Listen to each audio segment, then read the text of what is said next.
Sa layuning maipabatid sa mga lokal na stakeholder ang pinakabagong datos hinggil sa ekonomiya ng lalawigan, isinagawa ng Philippine Statistics Authority o PSA, Aurora Provincial Statistical Office, ang 2024 Provincial Product Accounts o PPA Dissemination Forum noong Oktubre 7, 2025 sa Punta Mercedes, Barangay Sabadi, Baler, Aurora.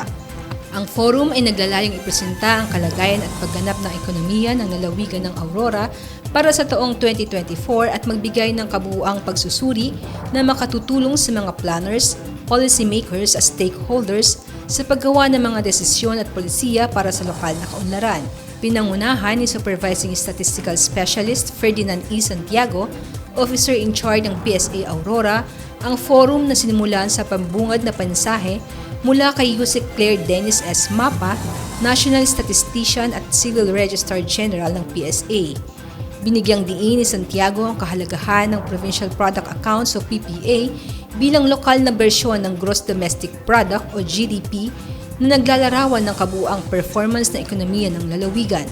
Sa kanyang presentasyon, inilatag niya ang highlights ng 2024 economic performance ng Aurora kabilang ang mga pangunahing sektor na nakapagtala ng pag-unlad at mga larangang nangangailangan ng higit pang suporta.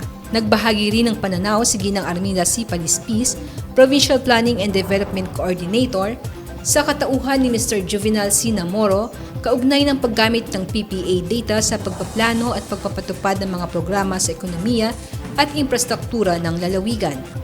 Kasunod nito ay isang open forum kung saan nagkaroon ng malayang talakayan sa pagitan ng mga kalahok at tagapagsalita hinggil sa interpretasyon ng datos at mga mungkahing hakbang para sa mas epektibong paggamit ng PPA sa lokal na pagpaplano.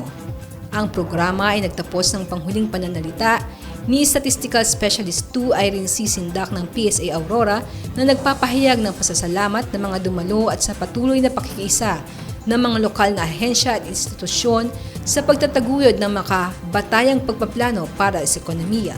Ako si Lynn Robles para sa PJN in Action, all-out serbisyo ng Kapitolyo para sa publiko.